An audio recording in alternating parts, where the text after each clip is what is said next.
네, 안녕하십니까. 안녕하십니까. 고생들이 너무나 많으시죠. 예, 실패 지식 데이터베이스 해외 실패 사례 말씀드리고 있는데요.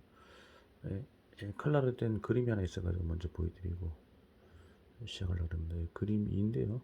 무수자와 원유 탱크라 해가지고 폭발된 그런 사례가 되겠습니다. 캐나다에 했던 사례인데요. 여기 보시면 전날 영하 1.8도에서 영하 27도로 급격하게 온도가 강화되면서 철판의 연성이 상실되고, 그러니까 취성이 생긴 거죠. 이제 온도 낮으면 그 충격값이 떨어지지 않습니까? 연성이 떨어지고 충격값이 떨어지고 충격 연성이 낮아지니까요. 이제 그런 사례가 되겠는데요. 지금 보시면 무수자와 원유 탱크 폭발해서 지으신 분들은 다카미 하마다니, 그다음에 중미정지 교수님 이렇게 되겠네요. 대표도는 이렇게 되고요. 80년 12월이고 캐나다 사스카추완 주에서 일어났고요.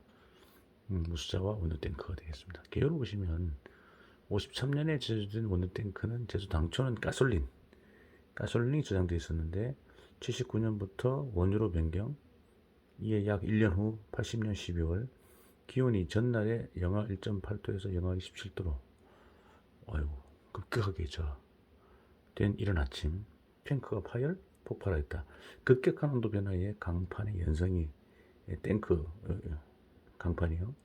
연성이 상실되어진 것, 그리고 용접에 문제가 있었다는 것, 그 탱크의 저장물이 가솔린으로부터 원유로 좀 더 무거운 원유로 변화되어 탱크에 걸리는 응력이 변화되어진 것 등이 원인을 보여주고 있다. 응력이 더 늘어났다고 봐야 되겠죠.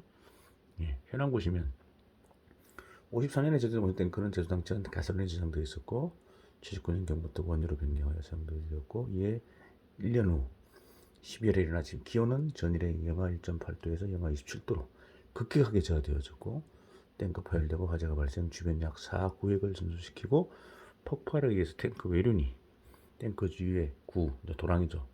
도랑의 외축, 그러니까 기름이 넘어가지 말라고 이제 그 도랑을 팔았는데 외쪽으로 비산되었다는 거죠. 이렇게 해서 영하 1.8도에서 영하 27도까지 파열된 사례가 되겠습니다.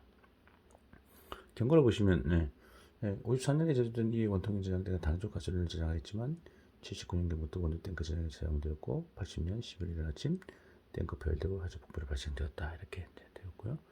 이때 탱크에는 약 156만 1560만 리터의 원유가 보관되어 있었고 주변 4구역이 전소되고 폭발의 탱크 열이 탱크 주변에 만들어진 도랑 외쪽으로 비산되었다 이렇게 되어 있고, 원인을 보시면 이에 탱크가 사용되어지고부터 최악의 기온의 저하가 일어나고 강판이 연성을 상실하게 되었다.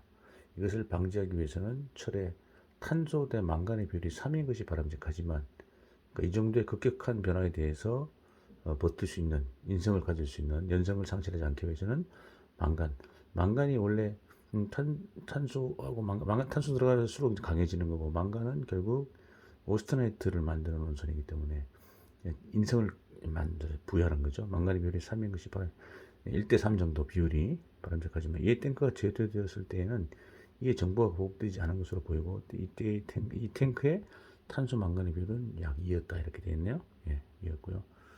또 이것에는 맨홀이 용접에 설치되어 있었고, 특히 이에 주변에 용접에 문제가 있어 취성 파괴가 발생되었다고 생각되어지고 있다. 또 저작물이 가솔린으로부터 원유로 변경되어 탱크 외부에 걸린 응력이 약 25% 늘어났다는 거죠. 변화되는 것도 하나의 요인이다 이렇게 보고 있습니다.